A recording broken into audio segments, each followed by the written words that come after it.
그날 저물 때에 제자들에게 이르시되 우리가 저편으로 건너가자 하시니 그들이 무리를 떠나 예수를 배에 계신 그대로 모시고 가매 다른 배들도 함께 하더니 큰 광풍이 일어나며 물결이 배에 부딪혀 들어와 배에 가득하게 되었더라. 예수께서는 고물에서 베개를 베고 주무시더니 제자들이 깨우며 이르되 선생님이여 우리가 죽게 된 것을 돌보지 아니하시나이까 하니 예수께서 깨어 바람을 꾸짖으시며 바다더러 이르시되 잠잠하라 고요하라 하시니 바람이 그치고 아주 잔잔하여지더라. 이에 제자들에게 이르시되 어찌하여 이렇게 무서워하느냐 너희가 어찌 믿음이 없느냐 하시니. 아멘. 우리가 계속해서 거룩이라는 주제로 하나님의 말씀을 함께 나누고 있는데요. 모든 신앙생활이 그렇듯이 거룩이라는 것 역시 하나님의 전적인 은혜 가운데에서도 구원받은 우리 신자들이 해야 할 전체적인 어떤 책임적인 부분을 포함하고 있습니다. 우리가 열심히 해서 거룩해지자라고 외치는 것도 잘못된 신앙이고요. 하나님이 다 하실 것이니 하나님이 알아서 은혜를 주시기를 기다리자 하는 것도 잘못된 신앙입니다. 양쪽 끝에 있는 거죠. 그래서 신앙이라는 것이 참 쉽지 않고 어렵습니다. 그런데 한편으로 신앙이 어렵다라는 것은요, 당연한 표현이기도 합니다. 왜냐하면 영원하신 하나님을 유한한 우리의 사고로 다 이해하려는 것 자체가 말이 되지 않기 때문입니다. 그래서 우리는 계속해서 하나님의 말씀을 통해서 하나님이 어떻게 일하시는가를 보아야 하고 확인해야 하고 그 사람의 연약한 한계 속에서 하나님께서 어떻게 그 연약한 사람들을 믿음의 사람들로 만들어 가시는가를 계속해서 말씀을 통해 확인해야 하는 것입니다. 그리고 기도를 통해서 하나님의 긍휼을 구하는 거죠. 하나님 우리의 연약함을 불쌍히 여겨 주시옵소서. 그것이 하나님께서 성경을 통해 우리에게 스스로를 계시하신 이유입니다. 오늘 본문은 참 유명하고 우리가 잘 알고 있는 본문이지만 방금 설명드렸던 관점으로 보면 하나님께서 제자들을 세워가시는 방법, 연약한 그 한계를 넘어서 성화를 이루어 가시는 하나님의 방법을 확인할 수 있는 본문이기도 합니다. 그리고 예수님의 제자들의 모습 속에서 우리의 모습들을 발견할 수 있는 거죠. 오늘 본문에서 예수님은요, 너무나 바쁜 하루를 보내셨습니다. 어떤 하루를 보내셨는지 본문 앞의 내용을 살펴보면 예수님께서 공생의 사역을 살아가시는 동안 어디에서나 그랬듯이 많은 무리가 예수님 앞에 몰려왔고 예수님은 그 무리들에게 말씀을 계속해서 전하셨습니다. 그렇게 한참 동안 무리를 가르치신 후에 35절에 보니까 날이 저물 때가 다 되어서 예수님께서 우리가 저편으로 건너가자 이렇게 제자들에게 말씀하셨습니다.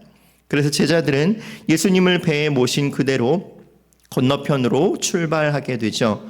그런데 배를 타고 가던 중에 문제가 생깁니다. 예수님과 제자들이 배를 타고 건너가고 있을 때, 그 갈릴리 호수를 건너가고 있을 때 큰 광풍이 일어나게 된 것입니다. 배가 크게 흔들리고 물결이 파도가 배 안으로 부딪혀 들어와 배에 가득하게 되어 있는 상황을 마주합니다. 여러분이 자주 들으셨던 것처럼 갈릴리 호수는 해면보다 약 200m 낮은 곳에 위치해 있는 데다가 사방에는 높은 산들로 이렇게 가로막혀져 있어서 이런 광풍들이 갑자기 일어났다가 없어졌다가 하는 일들은 아주 흔한 일이었다고 합니다. 그래서 제자들은 그 광풍 앞에서 어찌할 바를 모르고 당황하는 모습으로 예수님을 찾아가죠. 그때 예수님은 고물 배 뒤편에서 주무시고 계셨고 광풍에 배가 휘청이고 물이 배에 밀려 들어와 침몰될 지경에 예수님은 편안하게 잠을 자고 계셨습니다. 여기서 우리는 하나님께서 신자들을 일깨우시는 첫 번째 방법을 확인하게 되는데요. 그것은 바로 예수님께서 우리와 함께 하시지만 그럼에도 불구하고 인생의 슬픔과 어려움들이 우리를 피해가지 않는다라는 사실입니다. 제자들은 예수님께서 죽은 자를 일으키시고 병자들을 고치시며 보리떡 5개로 수천 명을 먹이시는 그 놀라운 모습들을 보면서 전능하신 우리 선생님께서 이제는 우리와 함께 하시니, 우리를 돌보시고 지키시니 더 이상 어려움을 당하도록 내버려 두지 않을 것이다 라고 생각했을지도 모르겠습니다. 여러분, 그러나 정말 그렇습니까? 우리가 믿음 생활을 하면 할수록, 믿음이 깊어지면 더 깊어질수록, 믿음으로 살려고 노력하면 노력할수록 더 많은 고민들이 우리에게 찾아오는 것 같습니다. 분명 우리 안에 믿음이 있고 주님을 믿음으로 바라보지만 우리가 감당할 수 없는 그 수많은 어려움들과 아픔들이 우리에게 찾아온다라는 말이죠. 오늘 본문에서 제자들도 그랬습니다. 제자들은 분명히 예수님과 같이 있었지만 예수님과 같이 있음에도 불구하고 그들에게 어려움이 찾아왔다라는 말입니다. 여러분, 하나님은 왜 믿음으로 살려고 노력하는 자들에게, 그 믿음이 나의 유일한 소망이라고 고백하는 자들에게 바로바로 그 기도의 응답을 주시지 않고, 이것이 너의 기도에 대한, 너의 믿음에 대한 보상이다, 이렇게 선물로 주시지 않고 모든 것을 버리고 주님을 따랐던 제자들에게 그 풍랑에서 빠져 죽을 것만 같은 위기의 순간을 주시는 것일까요? 왜 믿음으로 살려고 노력하는 우리에게, 간절히 하나님만 붙들고 기도하는 우리에게 그 기도의 응답으로 우리를 위로해 주시지 않고, 그럼에도 불구하고 계속해서 우리를 벼랑 끝으로 인도해 가시는 그 위기를, 그 불안을 경험하게 하시느냐라는 말입니다. 그 이유는 그 자리에서 내가 가진 믿음이라면, 내가 가진 그 간절함이라면, 내가 생각하는 이 정도 하나님을 붙드는 그것이라면 이라는 생각을 깨트리시기 위해서입니다. 바울 사도가 고린도전서 10장에서 이렇게 말씀했습니다. 그런즉 선줄로 생각하는 자는 넘어질까 조심하라. 사람이 감당할 시험 밖에는 너희가 당한 것이 없나니 오직 하나님은 미쁘사 너희가 감당하지 못할 시험 당함을 허락하지 아니하시고 시험 당할 즈음에 또한 피할 길을 내사 너희로 능히 감당하게 하시느니라.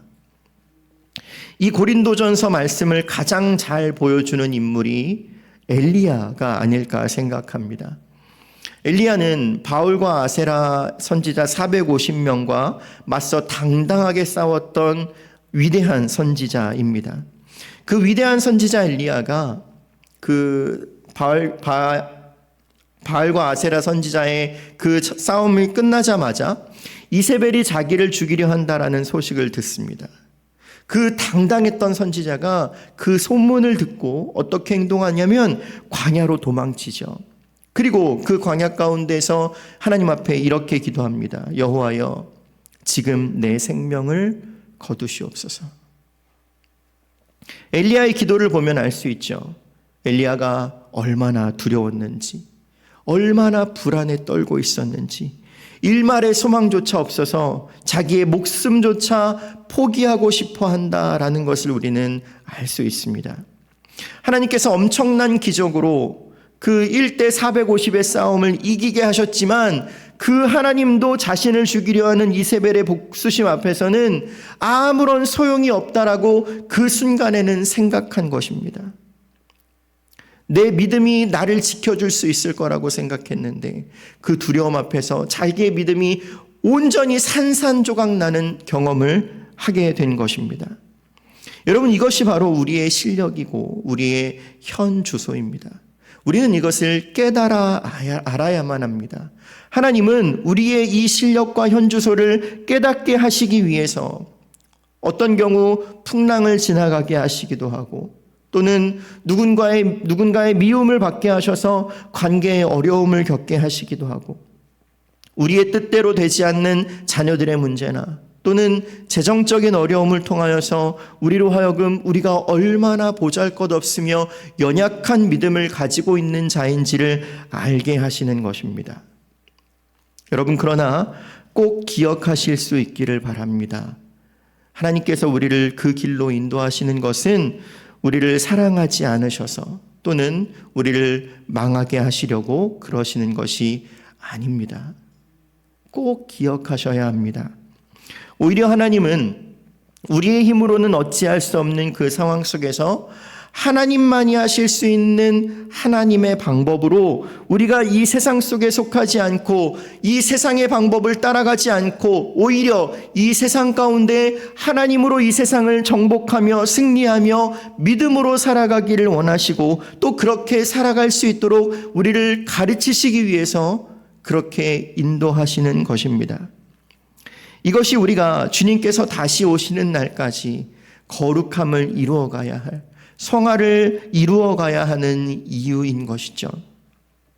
욥이 고백하기를 내가 가는 길을 그가 아시나니 그가 나를 단련하신 후에는 내가 순금같이 되어 나오리라 라고 한 것처럼 여러분, 우리에게 주시는 어려움은 우리 안에 있는 그 세상의 찌꺼기들을 태우시는 일종의 풀무불과 같은 것입니다.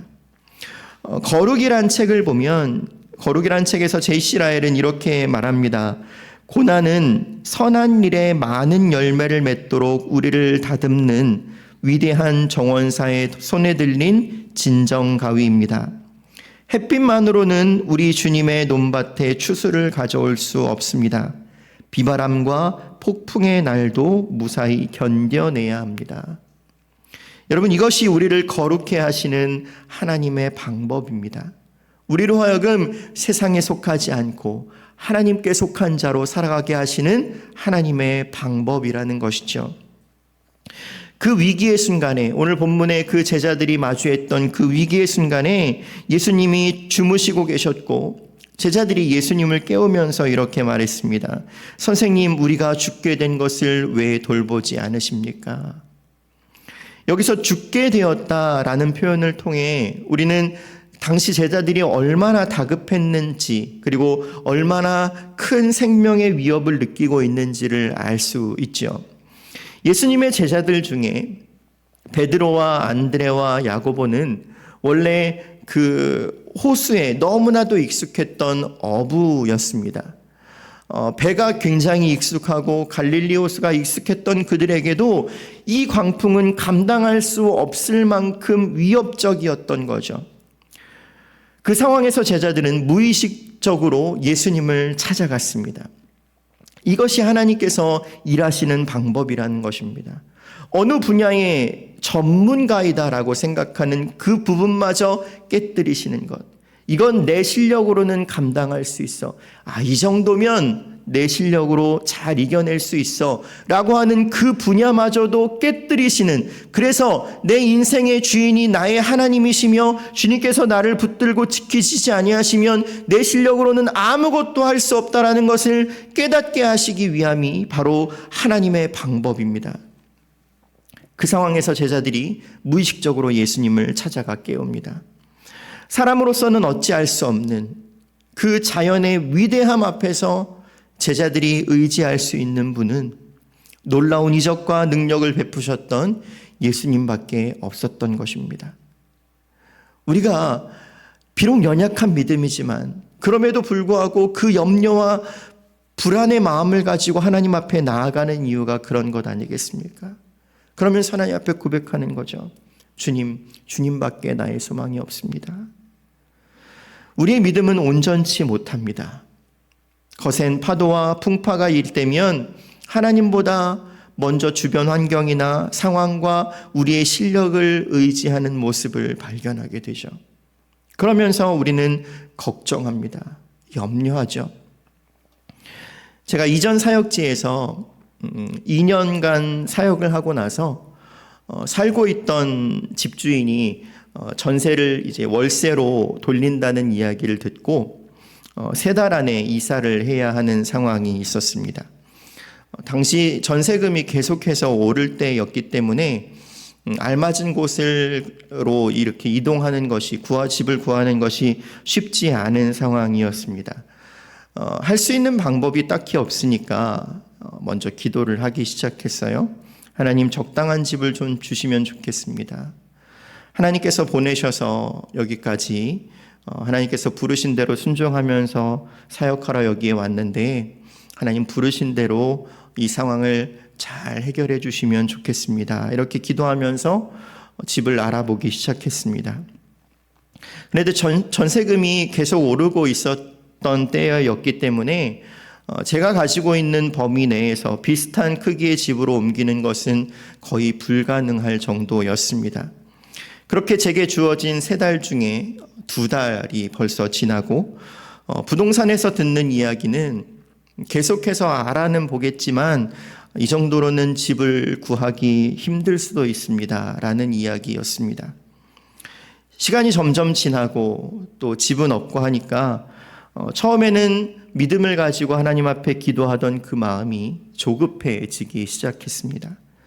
염려가 되고 방법은 없고 하나님께서 이 상황을 어떻게 해결해 주실까 걱정스러운 마음에 그 촉박한 시간이 계속해서 다가오면 다가올수록 하나님 앞에 이렇게 따지듯이 물었습니다.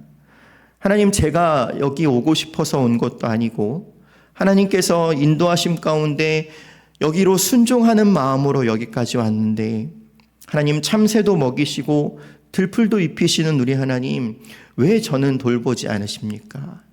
이렇게 기도를 했습니다. 오늘 본문으로 보면 마치 제자들이 선생님이여 우리가 죽게 된 것을 왜 돌보지 않으십니까? 라고 말하는 것과 저의 기도는 똑같았습니다. 제 믿음이 부족했던 거죠. 모든 것이 다 막혀 있는 듯한, 더 이상은 방법이 없겠다라고 생각하는 그 순간 하나님은 정말 계약 기간을 얼마 앞두고 기적처럼 딱 알맞는 집을 주셨고 그리고 그 집으로 이사한 후에 4년을 그곳에서 더 살게 하셨습니다. 마치 바람을 꾸짖어 바다를 향하여 잠잠하라 말씀하시는 사람의 이성과 논리로서는 도저히 가늠할 수 없는 하나님의 방법으로 하나님은 하나님의 자녀들을 지키시는 것입니다. 그리고 거기서 우리는 우리의 믿음이 조금 더 자라나는 경험을 하게 되죠. 조금 더 거룩해져 가는 것입니다. 조금 더 세상과는 멀리 떨어지고 주님께 가까워져 가는 거죠. 우리에게 시험이 찾아오지 않을 때는 마치 우리가 괜찮은 믿음을 갖고 살아가는 것처럼 살아갑니다. 하나님을 잘 믿고 있다고 생각하죠. 모든 염려를 주님께 맡기고 있다고 생각합니다. 그러나 여전히 예상치 못한 난관에 부딪히고 또 그 어려움이 내 앞에 맞닥뜨리게 되면, 그리고 우리의 건강이 상하고 우리의 건강을 잃어버리고 또는 경제적인 어려움을 당하고 우리의 자녀들이 우리의 뜻대로 순종하지 않는 그 모습을 볼 때에 그 앞에서 태연히 하나님이 모든 것을 책임지실 테니 나는 괜찮습니다라고 말할 수 있는 사람은 아무도 없을 것입니다. 한 가지 분명한 것은 아무리 참된 그리스도인이라 할지라도 우리가 육신의 몸을 입고 있는 동안에 우리는 완전한 성화를 이루어낼 수 없다라는 사실입니다. 그 연약함이 드러날 만한 상황에 처해보지 않으면 우리 자신이 얼마나 연약한지 알 수 없는 거죠. 오늘 본문의 제자와 같은 모습이 나에게도 있다라고 생각하는 분들은 오히려 어려운 상황을 마주하면 우리의 연약함을 고백하면서 더욱 주님을 바라볼 수 있는 준비가 되어 있는 분들입니다. 오히려 그 연약함이 여러분들을 더 하나님으로 향하게 할 것입니다. 그러나 나의 믿음은 괜찮다고 생각하는 분이 혹시 있으시다면 여러분, 그 자신감을 내려놓고 주님의 긍휼을 구하실 수 있기를 간절히 바랍니다. 오늘 본문에서 연약한 믿음이지만 그 믿음으로 주님께 나아갔던 제자들에게 예수님께서 어떤 능력을 베푸셨습니까? 예수님은 바람과 바다를 향하여 꾸짖으시고 잠잠하라 말씀하셨습니다. 여러분, 바람과 바다가 꾸짖음을 당할 수 있는 것들입니까? 그렇지 않습니다.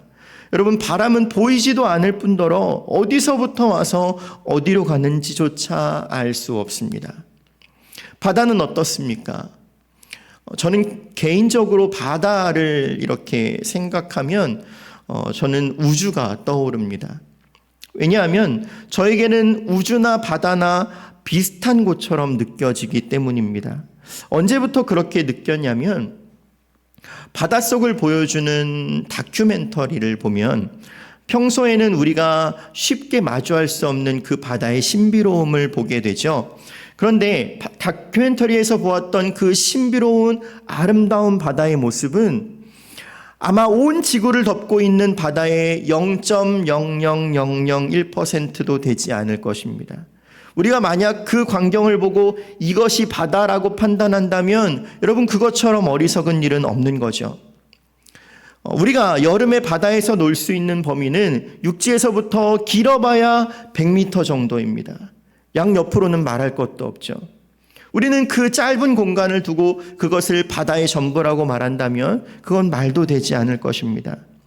그 우주와 같은 우리가 가늠할 수도 없는 바다를 향하여서 주님이 잠잠하라 라고 꾸짖으셨다라는 것이, 그리고 그 바다가 순종하여서 잠잠해졌다라는 것을 저는 감히 어떻게 받아들여야 할지 모르겠습니다.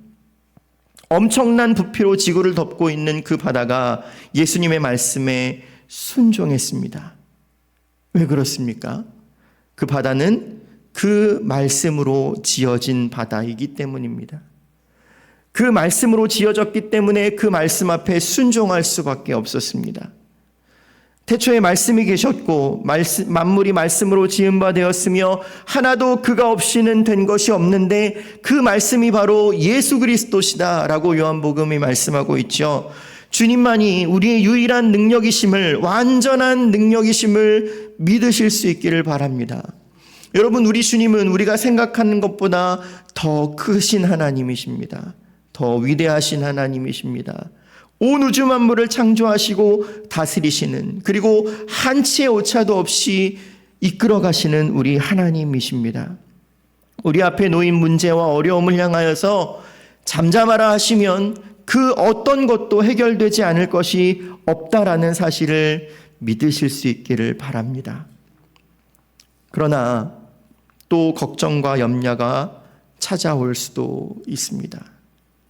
이 말을 듣는 때는 그렇게 살아야지, 그래야지, 하나님 앞에 순종해야지, 그 믿음으로 나아가야지 라고 생각하지만 우리에게 걱정과 염려가 또 찾아온다라는 거죠.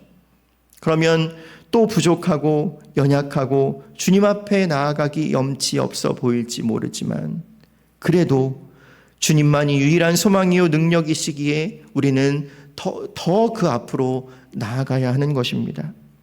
그러면 반드시 모든 것이 합력하여 선을 이룰 것입니다. 그것이 우리의 실수로 말미암은 것이라 할지라도, 그것이 우리의 잘못된 선택으로 말미암는 것이라 할지라도 그 모든 것이 합력하여 반드시 선한 것으로 마무리될 것입니다. 그리고 우리의 믿음은 조금 더 성장할 것이며 우리는 조금 더 세상에 속하지 않고 하나님께 속한 자로 성화, 거룩함을 이루어 나아갈 것입니다. 제자들이 그랬던 것처럼 이후로도 우리는 많이 실패하고 넘어지고 불평하며 원망할지도 모릅니다. 예수님의 제자들이 얼마나 많이 실패하고 넘어졌습니까? 베드로가 그랬죠. 예수님을 부인했습니다. 예수님이 승천하신 이후에 자기의 삶의 자리로 다시 한번 돌아가서 주님을 잊어버린 삶을 살았습니다. 그러나 그런 제자들을 내치지 않으시고 다시 제자들을 찾아가셔서 그들의 믿음을 회복시키시며 또한 성령을 주시고 교회를 세우시는 복된 하나님의 일꾼들로 세워가셨던 것을 보시기 바랍니다. 여러분, 그것은 그 제자들이 교회를 세우는 일꾼으로 세움을 받은 것은 그들의 능력이 아니라 그들의 순종함의 어떤 순도의 가치 때문이 아니라 성령 하나님의 능력으로 그 모든 일을 감당하게 하셨듯이 우리 안에 계시는 성령 하나님께서 우리로 하여금 거룩하게 하시는 유일한 능력이심을 믿으시면서 두려워하지 말고 더욱더 담대하게 이 세상을 살아나가셨으면 좋겠습니다.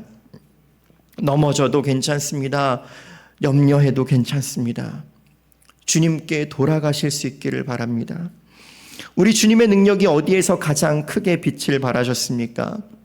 가장 절망적인 그 최악의 상황, 이제는 더 이상의 가능성을 기대할 수 없는 십자가, 그 죽음 앞에서 우리 주님의 능력이 가장 크게 빛을 발했습니다.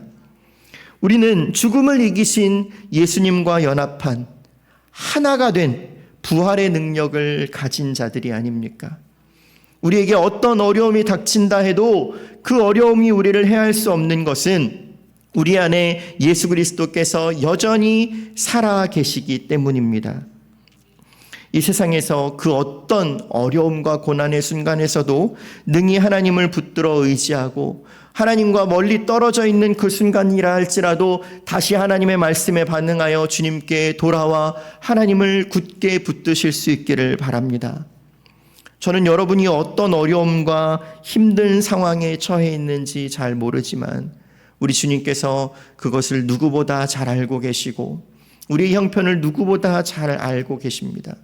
예수님께서 제자들과 함께 계셨던 것처럼 너희는 건너가라 나는 따로 가겠다 이렇게 하지 않으시고 그 배에 함께 하셨던 것처럼, 그리고 그들의 연약함을 그렇게 끄집어내어서 이것이 너희 연약함이지만 그럼에도 불구하고 내가 너희와 함께 한다라고 말씀하셨던 것처럼 여러분의 지금 그 어려움의 순간에 주님께서 여러분들의 어려움을 누구보다 가장 잘 알고 계시고 그리고 여러분의 아픔을 함께 아파하고 계심을 기억하시면서 주님을 더욱더 믿음으로 바라보며 기도하며 나아가는 올 한 해가 되기를 간절히 소망합니다. 우리 말씀 한 구절을 함께 읽고 말씀을 마치고자 합니다. 우리 시편 37편 23절부터 25절까지 말씀을 우리 다 같이 한 목소리로 함께 읽겠습니다.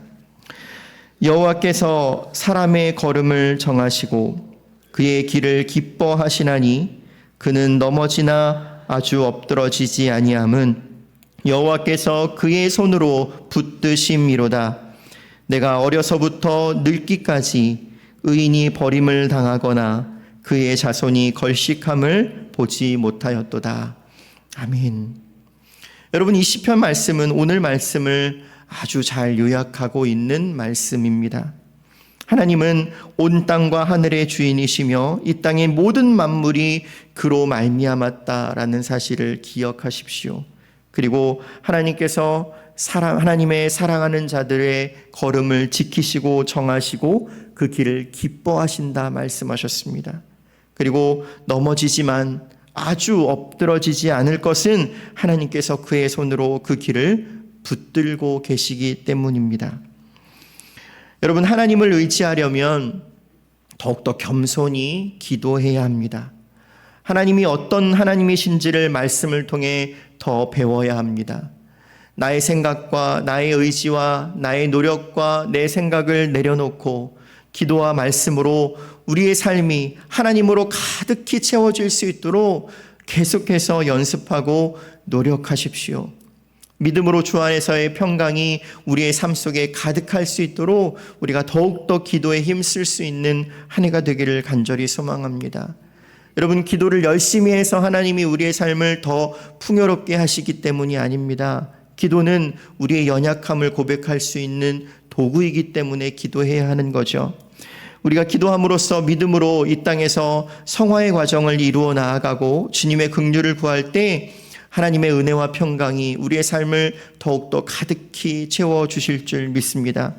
그래서 우리의 믿음을 더욱더 굳건히 올 한 해 풍성하게 채워나가는 우리 송파제일교회 모든 성도님들이 되시기를 간절히 소망합니다.